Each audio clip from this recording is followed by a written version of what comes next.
Welcome to the But First Bible Podcast, where we believe we need the Bible more than we need coffee, because we believe we need Jesus more than we need caffeine.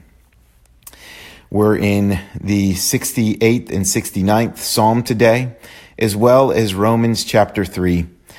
By the way, this is Pastor Ryan filling in for Pastor Dave, and this will be my last installment on this podcast. But I will look forward to continuing to join you in these readings and in this podcast, as it has certainly been helping me keep trusting Jesus. So our selected reading today comes from Romans chapter 3, verse 20. For by works of the law, no human being will be justified in his sight, since through the law comes knowledge of sin. Romans does a good job in showing us that humanity is desperately broken and in need of healing. That no one is righteous, no, not one.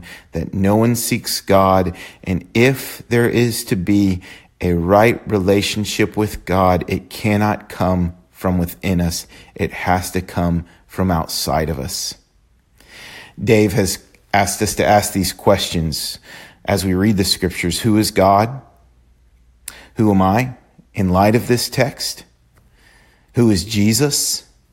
And what's my response? And here we see that God is holy, that we are sinful, and that we need a sinless sacrifice that's holy and righteous because we're not. And my response, well, it's this word faith. It's said many times here in this place, in this passage. You know, the law is only good for showing us that we cannot be justified by it, that there is nothing that we can do that would allow us to live a holy and obedient life by the standard of which God requires.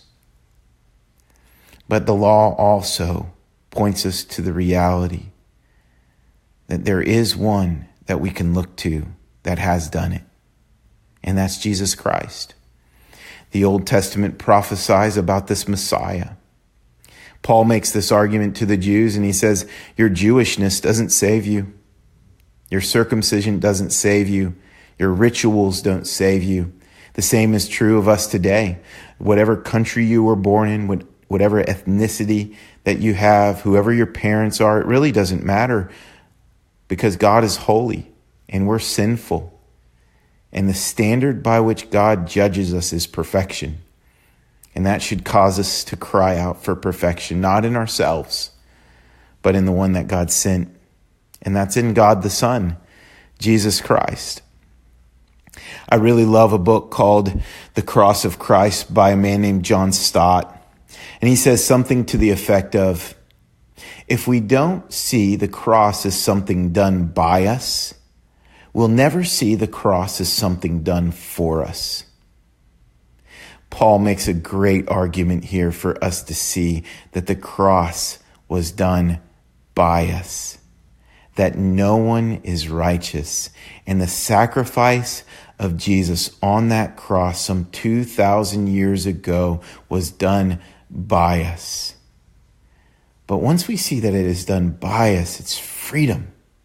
It's not fear. It's not regret. It's not self-blame. It's freedom because it was done for us. Tim Keller says that you were so bad that Christ had to die, but at the same time, you're so dearly loved that Christ gladly died.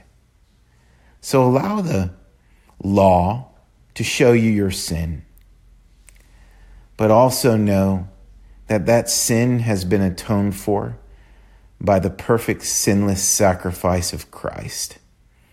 And that because he is loved by God, because of what he has done, you're loved by God. Not because what you have done, but because of what he has done. Because God sees you as he sees Christ, because Christ's righteousness belongs to you by faith. So today, let's keep trusting Jesus until tomorrow. Have a great day.